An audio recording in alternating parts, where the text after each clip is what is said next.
And while we're on the subject of surveillance and technology, let's talk now about plans for controversial new laws regarding increased internet surveillance. Now, it's not just going on here with the U.S. government. It's also been proposed by other countries, Canada, Australia, the United Kingdom. And in recent months, the governments of these countries have made independent efforts in regards to the monitoring of internet communications. Some examples of what's being proposed include mandating that social network sites, like we just talked about, and online chat providers that build so-called backdoors. That would allow law enforcement to get in, and instituting what's known as deep packet inspection. It would allow the monitoring of the data that is posted on some of those social networking sites. And there have been negative reactions from online privacy hawks regarding the potentially damaging implications of such laws. What's more is that telecommunications companies are involved as well. Many of them you've heard of: Microsoft, AT&T, Sprint, Time Warner, Verizon, and they've already met with government representatives to discuss how to integrate surveillance into already existing and still evolving technologies.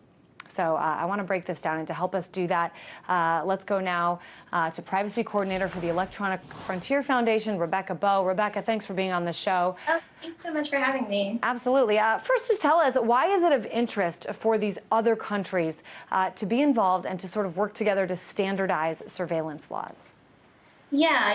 I mean, I'm not really sure as much about, we haven't really looked into so much the sort of collaboration between countries, but I do know that we've heard governments saying that, they want to be able to capture sort of all of the different online communications that are out there, and that there's so much happening they're unable to capture. Our answer to that is that a radical expansion of police surveillance powers really isn't the answer, and that privacy has to be protected and civil liberties have to be upheld.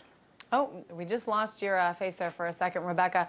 But it is really interesting, and we can call it a so-called coincidence, just that a lot of these countries are working. Rebecca, we've got you back now. I want to ask you about a proposed surveillance bill in Canada. This is called the C-30. Just talk a little bit about what this bill entailed and what the public reaction in Canada was like. Yeah, and this was a really unpopular proposal in Canada. Basically, Bill C-30 would require broadened online surveillance powers for internet service providers to actually collect and store information about individuals, communications records online, allow Canadian authorities easy access to people's online activities. And it would even force internet service providers to hand over private customer information without a warrant. People in Canada were really unhappy with this proposal, and they actually mobilized and pushed back. And that proposal has been placed on hold temporarily, but folks there are still concerned that it could resurface and come back. Yeah, very interesting. And of course, in the UK as well, there's been a push to require internet service providers to keep records. These would be records of internet data from a wide range of individuals. Yeah. I guess, Rebecca, who looks at this information and what do they use it for? Yeah, so really what we're seeing sort of happen around the world, in the UK, in Canada, and in Australia, is a proposal for what we call mandatory data retention, which means requiring internet service providers to actually maintain records of people's online activity, such as their use of social networking sites, email, voice calls over the internet, this kind of thing. And in some cases, they would be required to hold on to that information for up to 2 full years. That's like the proposal that we just saw in Australia, is 2-year mandatory data retention. So this means that it's basically going to sit there, and then if the government feels like they want to go in and have a look at what you've been up to, then it'll be there for them to access. And I want to go back to a term that we sort of introduced in the introduction to the segment, and the term is deep packet inspections. Mm-hmm.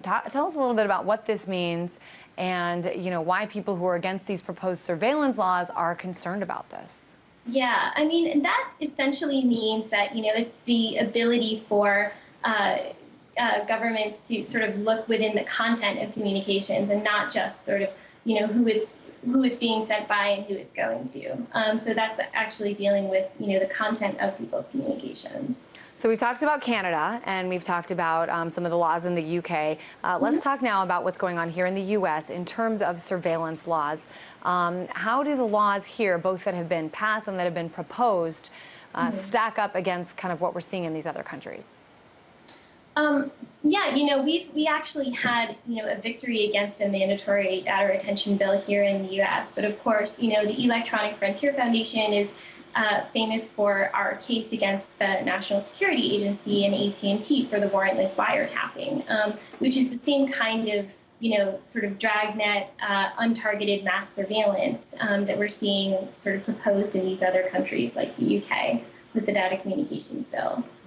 What do you think people should be concerned about? And I know the EFF has not focused so much on the role of some of these companies that we mentioned, some of these large corporations.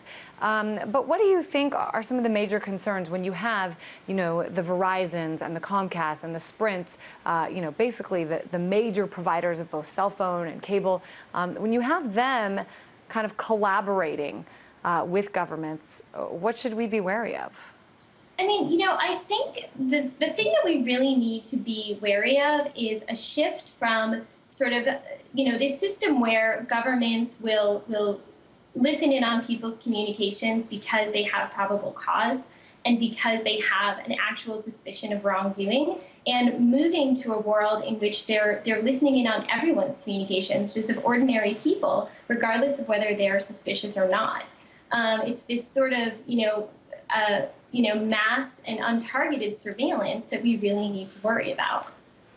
Yeah, certainly a lot here to talk about. And, we also hear from some of the top officials in this country and other countries the need for this as well. So certainly some mixed messages coming. Appreciate having you on the show. Rebecca Bow, International Privacy Coordinator for the Electronic Frontier Foundation in San Francisco.